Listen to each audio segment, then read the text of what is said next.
Well, the Ethan Allen Homestead in Burlington, Vermont is located on a piece of land that is known as an intervale.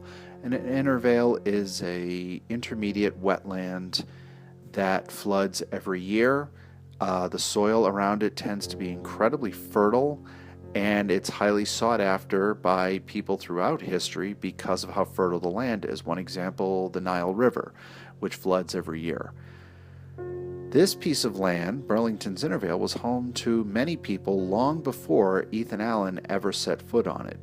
Indigenous people lived on Burlington's Intervale for 13,000 years before European colonizers arrived, and remained long afterwards as well. We're now working on well over 230 years since Ethan Allen died, and he only lived on the homestead property for about 18 months. While those 18 months were certainly significant, this piece of land was really at the crossroads of history. The history of this land didn't stop once Ethan Allen died. Absolutely did. Some of that drama played out at the Ethan Allen homestead in the few years after Ethan died. So just to kind of set the stage a little bit, I want to give you an idea of what the world of the 18th century was like, especially economically. Vermont and parts of New Hampshire were really the frontier. They were very sparsely populated, and it was actually very difficult to get places. And also note that we're dealing with a brand new state, and a lot of the systems of government that we're used to today didn't exist. And we were dealing with a pre-monetary economy. We're really used to the cash-based economy in our modern world. We have goods, we sell them for cash. We use that cash to buy other goods. Until more recently, and by recently I mean the past 150 years or so, you could go your entire life and never handle money. You could own close to 1,000 acres of land and have absolutely zero money in the bank. And in reality, that the profit that you earned from your land decided how prosperous you were. When you look at the banking system, that really didn't exist. The money that did exist was very unstable, and you never knew it was good. Now, counterfeiting was a capital offense. However, people counterfeited all the time. It's estimated that by the Civil War, probably half the paper currency in circulation was counterfeit. In reality, bartering and trading was the primary system of exchange. Now, bartering and trading sounds great, but one complication that comes with it is that it requires a lot more agreement and a lot more goodwill as far as the value of things. You have to be sure that the goods are properly transmitted to the satisfaction of everyone. And many times people will value those goods. They may say, well, the quality of the good that you gave me is not commensurate with the value that you said it would be. Inheritance also plays a major role, as does that perceived value. In a lot of cases, you're betting on the future value of a good. Farmers especially would plant their crops in the spring, and sometimes they'd have to borrow money based on what cash they expected to be able to raise after their crop was harvested and then sold. And they'd bet on a good crop. Oftentimes, farmers were left holding the bag if they had a poor crop and they weren't able to meet those debts. And in fact, the life of a frontier farmer was one of a lot of revolving debt. There are also issues with the legal system. We actually have a very developed legal system now. Things like real estate transactions. Anyone who's ever sold real estate will tell you that we have a very complicated legal apparatus. Now, it seems onerous to us, but they say good paperwork makes good partners, and it is correct because it makes sure that everyone has agreed to this transaction, all parties are satisfied, and all parties have received what they were supposed to receive in this agreement. But in this time, you often had people making agreements with each other on a scrap of paper. If that paper was lost track of, lawsuits could ensue, especially over the value, over boundaries, and it leads to a lot of litigation. You also had the issue of identity. People could skip town and leave their creditors in the lurch. If you get up to your eyeballs in debt, you may say it might be a good time to leave the state for a while and change your name, which is a very easy thing to do. Not as easy now, but back then people could skip town and avoid paying their creditors. We look at things like debtors' prisons. We kind of laugh at debtor prison now because we can say, well, if you lock a person up, they can't work to earn the money to pay their debt. But it was a very real reality for people in the 18th century because someone could skip out, move somewhere else, and never have to repay their debts and leave their creditors holding the balance.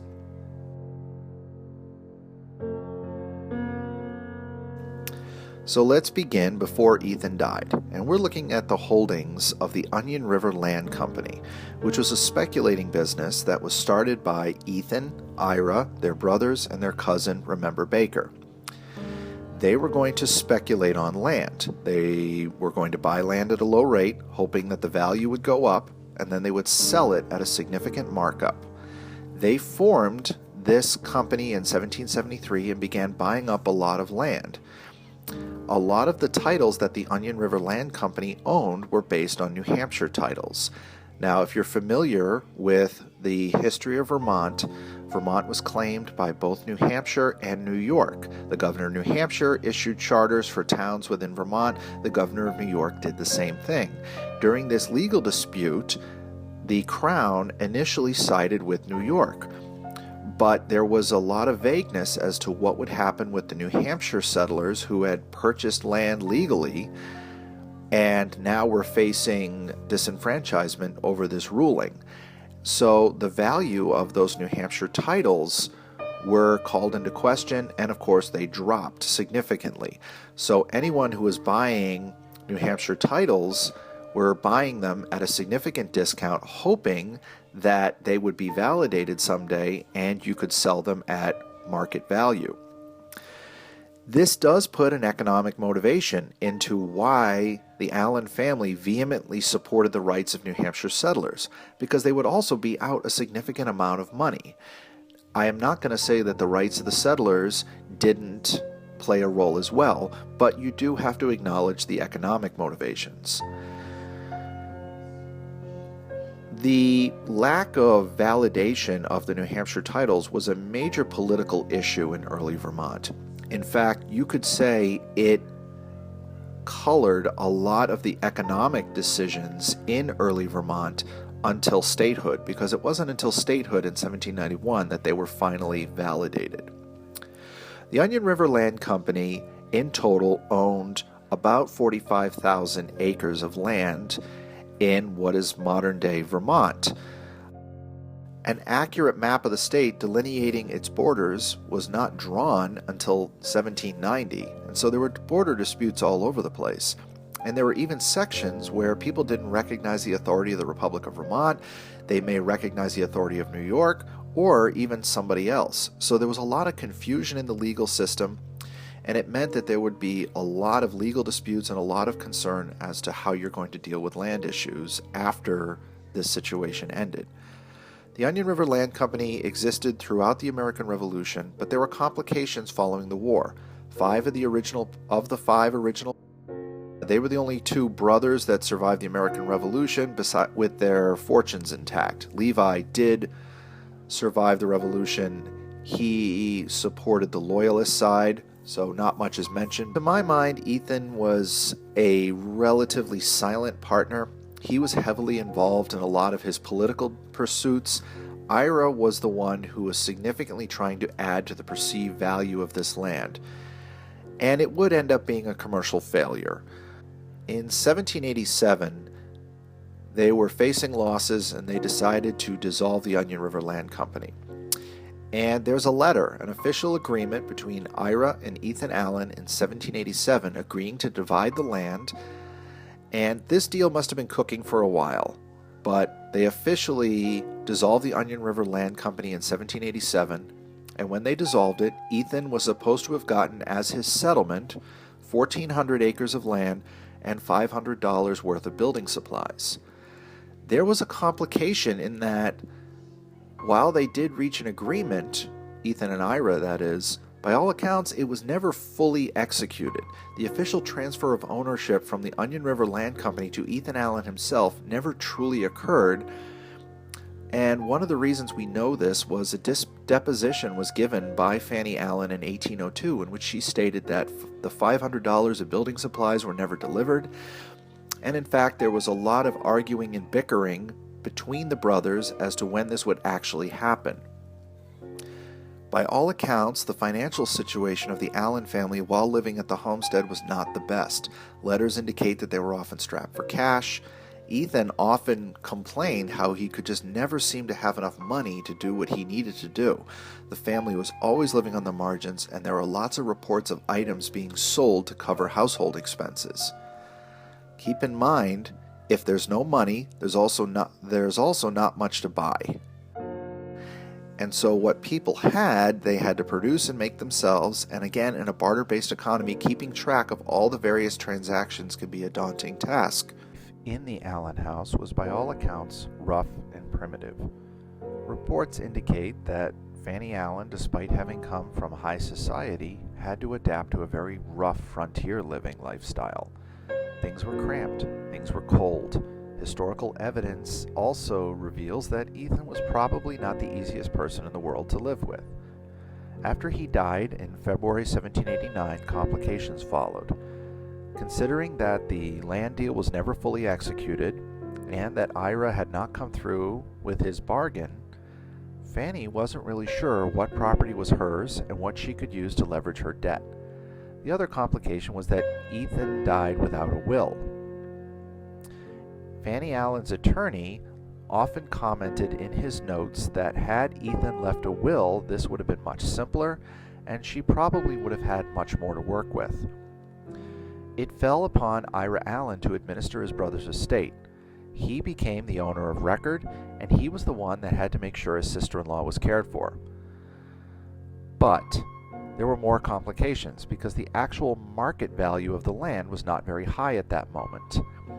The Onion River Land Company had had stiff competition from the Republic of Vermont, who were seizing and selling off the land of loyalists and people who hadn't paid their tax bills.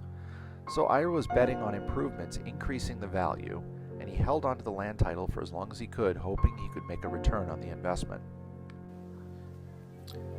Now, despite the fact that there were a significant amount of accusations around it, there really isn't evidence that Ira intended to disinherit his sister-in-law, but his general financial problems that he had throughout the 1790s and the early 1800s complicated the fact that he still owed his sister-in-law her inheritance, and there were a lot of family squabbling.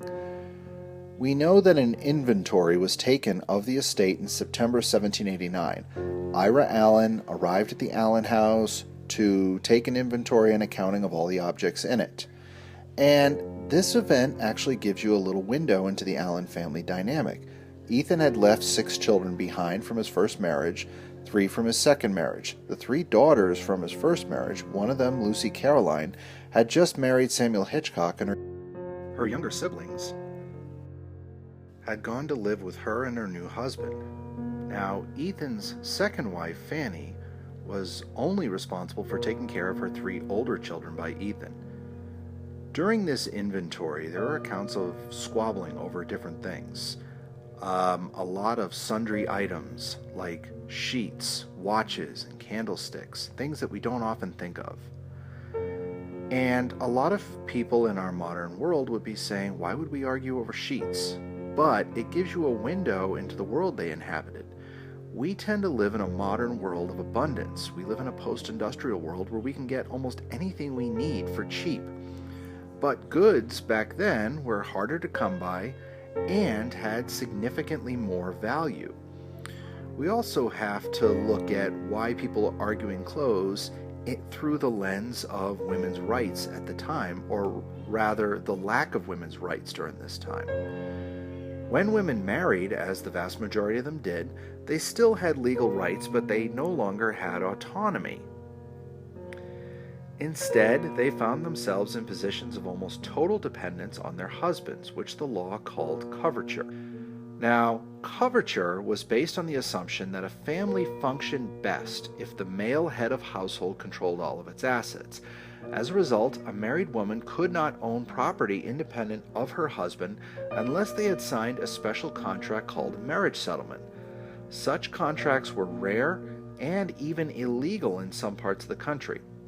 In the absence of a special or separate estate, all personalty, which is personal property that a woman brought into her marriage or earned during the marriage, including wages, became her husband's. He could manage it or give it away as he chose without consulting her. Women's rights to real property or real estate, lands, buildings, things that contributed or constituted the most wealth in the early national period, were much more extensive than their rights to personal property. A husband could not sell or mortgage the real estate his wife had brought into their marriage without her consent. He could use it, but he could not convey it, because a woman's real estate, generally inherited from her father, was meant to stay in the family and descended through her to her children. A wife also had important rights to real property that her husband brought into the marriage or purchased afterward. He could not sell or mortgage it unless she signed a statement signifying her free consent, which was recorded with the deed.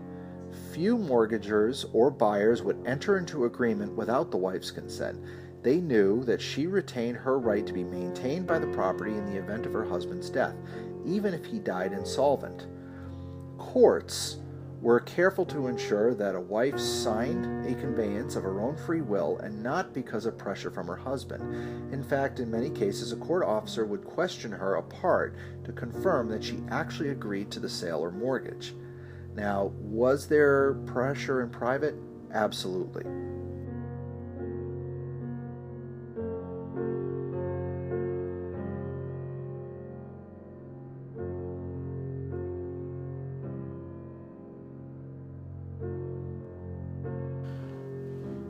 When you consider the complete lack of rights over property that women enjoyed and the difficulty in personal property, all of a sudden it causes you to look at the disputes between Fanny Allen and her stepdaughter Lucy Hitchcock in a much different light.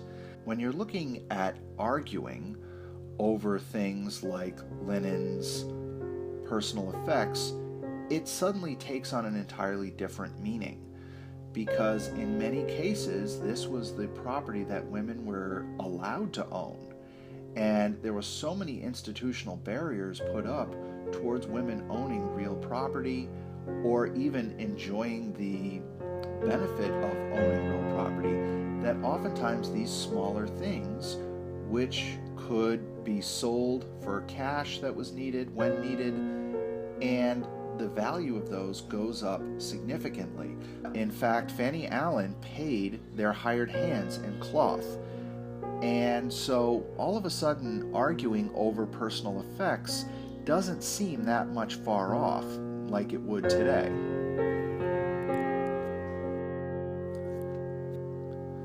Fanny Allen remarried in 1793 to a doctor by the name of Jabez Penniman. Now, at this time, Ira Allen was attempting to leverage as much money from the land as possible.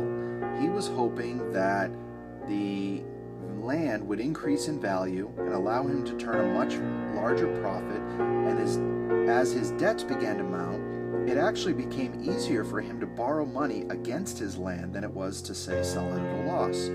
So he kept borrowing money against the land to put improvements on it, thinking that the price will eventually go up. And anyone who's ever taken a basic economics course will tell you that you can only do that for so long before the walls come caving in on you.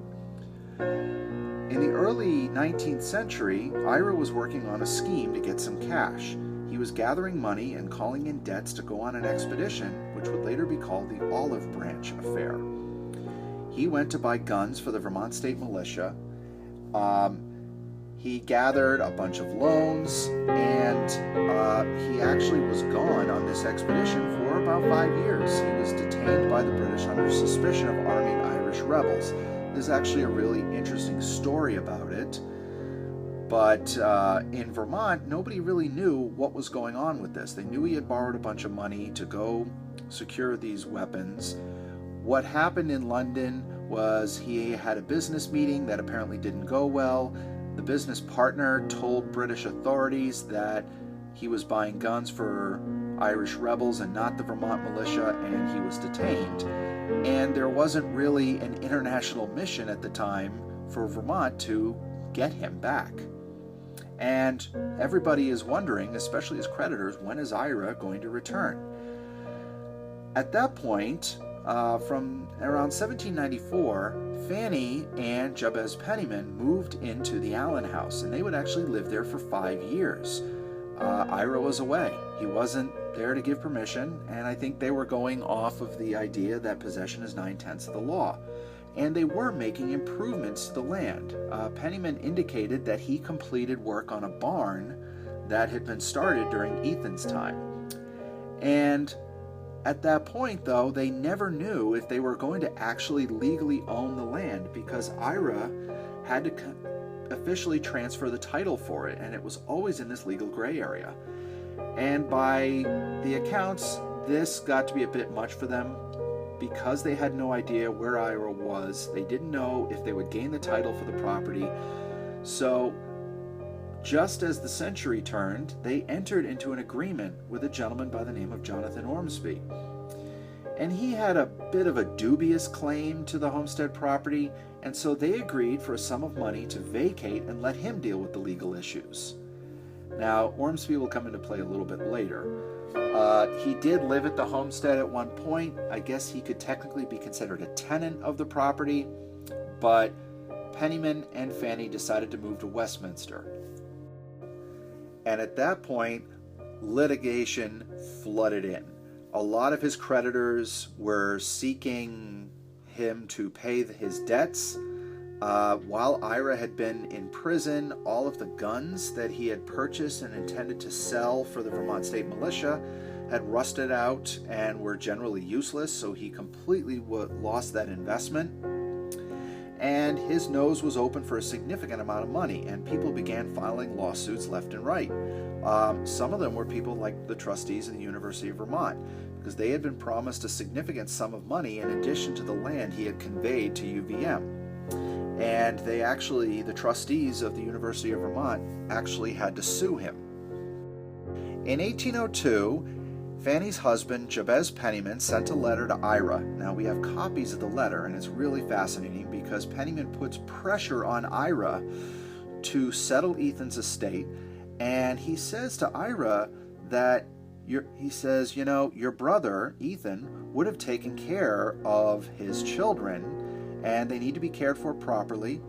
And Penniman said, I'm not looking for any sort of material gain, but he's complaining about the fact that the younger children hadn't had very good schooling, they couldn't afford books, and Ira sent him a rather terse response saying he had done more than enough to support his nieces and nephews, and Penniman responded, no, you did not.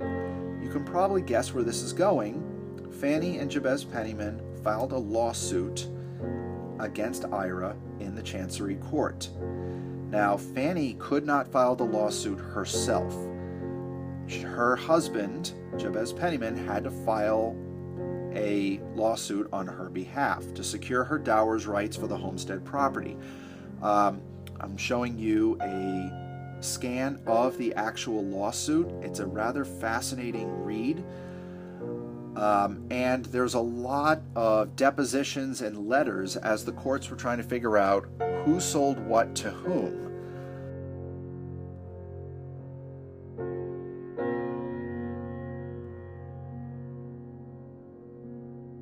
It took 4 years after the lawsuit was filed for Fanny Allen to gain her inheritance from actually at this point, Fanny Penniman, to gain her inheritance from Ethan. Ethan died in 1789. Fanny finally got her inheritance in 1806. And the probate court awarded Fanny her dower's rights, which was ownership of lots 34, 33, 32, and part of 31. Interestingly, there were archaeological digs done at the homestead property in the early 1990s, and the archaeologists were trying to figure out what tracts of land made up the original 1,400 acres. And all the intersecting land deals and lost records leave us with the conclusion that we may never know which of the 1,400 acres around the homestead property today was actually part of the original Ethan Allen homestead estate. But we do know that the 256 acres that the homestead property is today was the Dowers portion. So while we may not know in which direction the 1,400 acres went, which lands exactly we own, we do know that the 256 acres that is the modern Ethan Allen homestead. So the intersecting of many different things actually played a huge role in Vermont's early politics. When you look at disputes over land, you look at how things played out politically, it really can't be ignored. If you look at the arguments, the bickering, the lawsuits over this piece of land, how it was dealt with, and how the income from that land, and you look at all the conditions, you get an interesting window not only into the Allen family dynamic after Ethan's death, but also the realities of early Republic America and why people, number one, fought so hard to protect their land rights in this area, and why the income and the work that they did to make a living from it was so critical.